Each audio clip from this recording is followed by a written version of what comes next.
கடிச்சு அந்த தலையை தனியாக எடுத்துடுவேன், ரத்தத்தில் மூஞ்சில் ஊற்றுவேன். அதனாலே வந்து கொஞ்சம் ஜந்துங்களை வந்து கவர் பண்ணுவோம். கொஞ்சம் ஒரு டைமில் காலி வயசு ஆகிறப்போ ஓடுவோம், ஒரு டைமில் பிடிக்காமல் போயிடுவாங்க, கால் ஓடிக்கிறதுக்கு வாய்ப்பு இருக்குது, உயிர் போகிறதுக்கு வாய்ப்பு இருக்குது.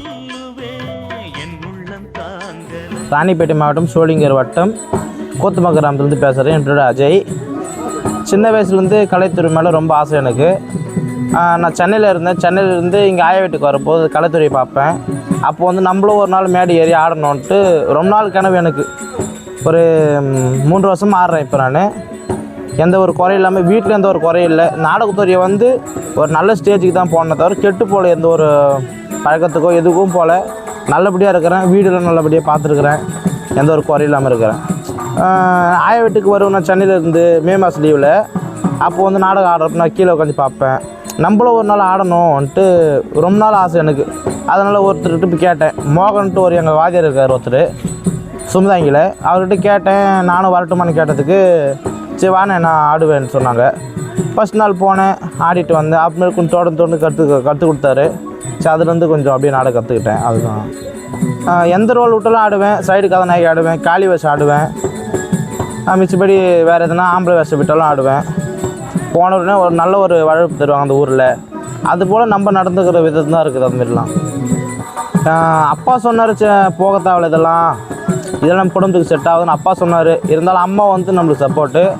இருந்தாலும் அம்மா வந்து போட்டோம், எது ஒன்றும் தப்பாக போக மாட்டான்னு சொல்லிவிட்டு அம்மா அமுச்சு விட்டாங்க என்ன. அதுலேருந்து நம்மளும் போகிறது வர்றது. அப்பா எதுவும் சொல்கிறது கிடையாது இப்போலாம். ஆனால் இந்த கலைத்துறைன்ற வந்து ஒரு சந்தோஷமாக செய்கிறதுனா அந்த ஒரு கஷ்டம் தெரியல எனக்கு. மிச்ச பேருக்கு எப்படி தெரியல, எனக்கு வந்து இது ஒரு கஷ்டமாக தெரியல. என்னோடய ஹாப்பினஸ்னால் நாடகத்துறை தான். நிறைய ஊரில் ட்ரிங்க் பண்ணிட்டு வருவாங்க, சும்மா ஒரு மாதிரியாக செக்ஸ் டார்ச்சர் கொடுப்பாங்க நிறைய இடத்துல. எவ்வளோ பார்க்கணும், வெளியே கொட்டா விட்டு வெளியே வர முடியாது. எவ்வளோ பார்த்துட்டா தான் இந்த நாடகத்துறையில் இவ்வளோ கஷ்டப்பட்டு இருக்கிறோமே. வேறு எந்த வேலையும் கிடையாது. வீட்டில் தான் இருப்பேன், அம்மா கூட வழியில் வியாபாரத்துக்கு போவேன். மிச்சப்படி வீட்டில் தான் இருப்பேன். நான் வேறு எந்த வேலைக்கும் போகிறது கிடையாது. எனக்கு காளி வேஷம் தான் பேர் வாங்கி கொடுத்தது. எந்த ஊர்னாலும் இவங்க காளி வேஷம் ஆடட்டும், இவங்க வந்துட்டு இருந்தால் நல்லா இருக்குன்ற மாரி சொல்லுவாங்க. காளி வேஷத்தில் காளி வேஷம் போட்டால் நெருப்புல இறங்கி ஆடுவேன். சப்போஸ் கோழி கடிச்சு அந்த குடல்லாம் உருவேன், உருவிட்டு ரத்தத்தெல்லாம் ஊற்றுவேன் மூஞ்சில். ஆமாம், சீரியஸாக ஒரிஜினலாக கடிப்பேன். கடிச்சு அந்த தலையை தனியாக எடுத்துடுவேன், ரத்தத்தெல்லாம் மூஞ்சில் ஊற்றுவேன். அதனாலே வந்து கொஞ்சம் ஜந்துங்களை வந்து கவர் பண்ணுவோம். கொஞ்சம் அதேமாரி கொஞ்சம் அருள் வர மாதிரி ஆக்டிங்லாம் நல்லா பண்ணுவேன். அதனால் கஷ்டப்பட்டு செய்கிறோம்.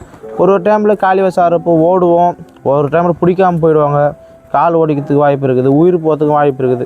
இருந்தாலும் நம்ம அதெல்லாம் அனுசரித்து போயிட்டோம் தான் நாடகத்துறையில் வந்து ஒரு பேர் வாங்க முடியும் நம்மளால்.